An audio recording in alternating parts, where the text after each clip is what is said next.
दोस्तों, अच्छा और बुरा व्यक्ति की प्रवृत्ति है, लेकिन सवाल यह है कि क्यों और कैसे कोई व्यक्ति अच्छा या फिर बुरा बन जाता है। वहीं इससे भी जरूरी चीज यह है कि अच्छा इंसान कैसे बने। आज संसार में चारों ओर बुराई ही बुराई है। दंगे फसाद, लड़ाई झगड़े, हत्या और आपराधिक कामों से जुड़ी खबरों की कोई कमी नहीं है। इसका कारण है इंसान का बुरा बनना। जब इंसान की प्रवृत्ति बुरी हो जाती है तो संसार भी बुराइयों से भर जाता है। दोस्तों, आज हम गौतम बुद्ध जी की इस कहानी से जानेंगे कि क्यों कोई व्यक्ति बुरा बन जाता है और बुरे काम करने लगता है। साथ ही इस कहानी में जानेंगे कैसे बने अच्छे इंसान। एक समय की बात है, एक गांव में एक साथी चोर रहता था। पूरा गांव उस चोर के बारे में जानता था, लेकिन इसके बावजूद भी कोई उसे पकड़ नहीं पाया। उस सातिर चोर ने अपना संपूर्ण जीवन चोरी करने में लगा दिया। इतना ही नहीं, आसपास के गांव के लोग और नगर में भी उसकी बराबरी का कोई भी चोर नहीं था। चोर का एक बेटा था जिसे वो अपनी तरह ही सातिर चोर बनाना चाहता था। इसीलिए वो अपने बेटे से हमेशा कहता था कि कभी किसी साधु या सन्यासी के उपदेश को मत सुनना। यदि कोई कुछ कहे भी तो अपने कान बंद कर वहां से भाग जाना। बचपन से ही उसका बेटा अपने पिता से इन्हीं बातों को सुनता आ रहा था, जिस कारण ये सारी बातें उसके मन में बैठ गई थी। ऐसे में बड़ा होकर बेटा भी अपने पिता की तरह एक सातिर चोर बन गया। एक दिन उसे बड़ा लालच आया। वह राजा के महल में चोरी करने के उद्देश्य से जाने लगा। तभी रास्ते में लोगों की भीड़ नजर आई। चोर ने देखा कि लोग एक सन्यासी के चरणों में गिरकर उनका आशीर्वाद ले रहे हैं। तो वो सन्यासी कोई और नहीं था, वो गौतम बुद्ध थे। चोर साधु सन्यासी से दूर रहता था क्योंकि उसे अपने पिता से यही सीख मिली थी, लेकिन भगवान बुद्ध को देख वह उनकी ओर आकर्षित हो गया। इसका कारण यह है कि पहली बार उसे किसी तेजस्वी व्यक्ति के दर्शन हुए थे। लेकिन अचानक उसे उसके पिता की याद आ जाती है कि साधु सन्यासियों से दूर रहना चाहिए। चोर असमंजस में रहता है कि वह सन्यासी के पास जाए या चोरी करने के लिए आगे बढ़ जाए। एकाएक उसके मन में यह प्रश्न आता है कि आखिर पिताजी क्यों साधु संतों से दूर रहने को कहते थे। इसका उत्तर जानने के लिए चोर भी लोगों के बीच बैठ जाता है और भगवान बुद्ध के उपदेश सुनने लगता है। बुद्ध लोगों को झूठ बोलने की व्यर्थता और विश्वासघात के बारे में बताते हैं। उपदेश समाप्त होने के बाद सभी लोग अपने घर लौट जाते हैं और चोर भी चोरी करने के लिए महल की तरफ निकल जाता है। लेकिन पूरी रास्ते वह यही सोचता रहता है कि क्यों न एक बार उस सन्यासी के उपदेश में कई बातों को मानकर देखा जाए।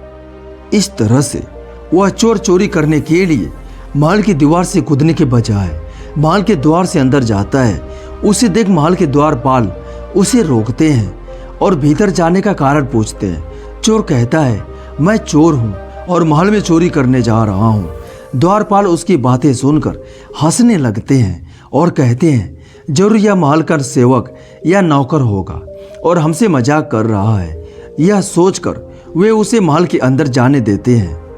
महल जाने के बाद चोर खजाना रखे तिजोरी के पास पहुंच जाता है और तिजोरी को तोड़कर धन और आभूषण को पोटली में भरकर भागने लगता है। तभी उसकी नजर महल के रसोई पर पड़ती है। रात होने के कारण सभी सो रहे होते हैं और रसोई में कोई नहीं रहता है। उस चोर को जोर की भूख लगी थी, इसीलिए वह रसोई में जाकर पेट भर खाना खा लेता है। इसके बाद चोर वहां से जाने लगता है। तभी उसे बुद्ध के उपदेश में सुनी दूसरी बात याद आती है कि जिसका नमक खाया है उसके साथ कभी भी विश्वासघात नहीं करना चाहिए। चोर सोचता है कि मैंने इस महल का नमक खाया है, ऐसे में इनका धन चोरी कर मैं इनके साथ विश्वासघात कैसे कर सकता हूँ। इसीलिए चोर चुराए हुए धन को रसोई में ही छोड़कर जाने लगता है। महल के एक व्यक्ति की नज़र चोर पर पड़ जाती है और वह शोर मचा देता है, जिससे महल के लोग चोर को पकड़ लेते हैं और राजा के पास ले जाते हैं। राजा चोर से पूछता है कि जब तुमने चोरी कर ली थी तो फिर इसे छोड़कर क्यों जा रहे थे। चोर कहता है, एक सन्यासी के उपदेश के कारण। चोर की बात से राजा प्रभावित होते हैं और उससे कहते हैं, अगर तुमने ऐसे उपदेश बचपन से ही सुने होते तो तुम कभी चोर बनते ही नहीं। इतना कहकर राजा ने उसे कोई सजा नहीं दिया और छोड़ दिया। लेकिन राजा ने उसे कहा कि एक बात याद रखना, सही संगत और सही उपदेश से ही व्यक्ति अच्छा इंसान बनता है।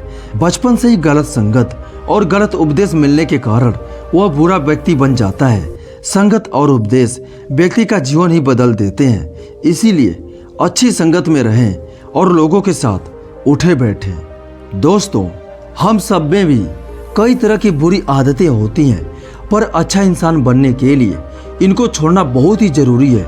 क्योंकि जब तक आप बुरी आदत को नहीं छोड़ेंगे तब तक आप अच्छे इंसान नहीं बन पाएंगे। इसलिए अपने आप को अंदर की हर छोटी बड़ी बुरी आदत को पहचाने और उसे धीरे धीरे मिटाने का प्रयत्न करें।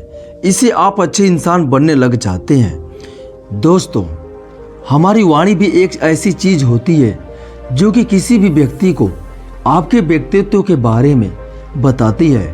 वो अगर आपकी वाणी मीठी नहीं है तब तक लोग आपसे दूरी बनाए रखेंगे और लोग आपसे बात करना पसंद नहीं करेंगे। इसीलिए आपको मीठी मधुर वाणी रखनी बहुत ही जरूरी है। इसके साथ आपको ध्यान रखना चाहिए कि किसी भी व्यक्ति से आप गुस्से में बात न करें। वो हमेशा लोगों से शांतिपूर्वक बात करें। इससे लोगों के मन में आपके प्रति सम्मान बढ़ने लगता है। दोस्तों, अगर आपको अच्छा इंसान बनना है तो इसके लिए इस बात का ध्यान रखना बहुत ही जरूरी है कि आप हमेशा बुरे लोगों से दूरी बनाए रखें। क्योंकि जैसी आपकी संगत होती है वैसे ही आपके गुण भी मिलते हैं। वह बुरे लोगों के साथ बैठने से लोग आपको भी बुरा इंसान ही समझने लगते हैं। इसीलिए हमेशा बुरे लोगों से दूरी बनाए रखें और उनसे कम से कम संपर्क बनाकर रहें। अच्छे इंसान हमेशा अच्छे कार्य करते हैं। अच्छे कार्य कई तरह के हो सकते हैं, जैसे लोगों को शिक्षा देना, लोगों की मदद करना, गरीबों को वस्त्र और भोजन कराना, दूसरों को सम्मान देना, महिलाओं की रक्षा करना आदि बहुत से अलग अलग तरह के अच्छे काम होते हैं। आप इन काम को विशेष रूप से करें, क्योंकि इन काम को करने से आप लोगों की नज़र में एक अच्छे इंसान बन जाते हैं और लोग आपको मान सम्मान देना शुरू कर देते हैं। दोस्तों, झूठ बोलने वाला व्यक्ति भी कभी महान इंसान नहीं बन सकता। अगर आप झूठ बोलकर एक बार महान भी बन जाते हैं तो जब आपका झूठ पकड़ा जाता है उस वक्त आपकी सारी मेहनत बेकार हो जाती है और लोग आपको सम्मान देना बंद कर देते हैं। इसलिए हमेशा सच का साथ दें और सच ही बोलें। इससे लोग आपके ऊपर विश्वास करने लगते हैं और किसी भी तरह की बात हो तो वो आपसे राय लेने की कोशिश करते हैं, क्योंकि उन्हें विश्वास होता है कि आप उन्हें कभी भी गलत राय प्रदान नहीं करेंगे। नमो बुद्धाय।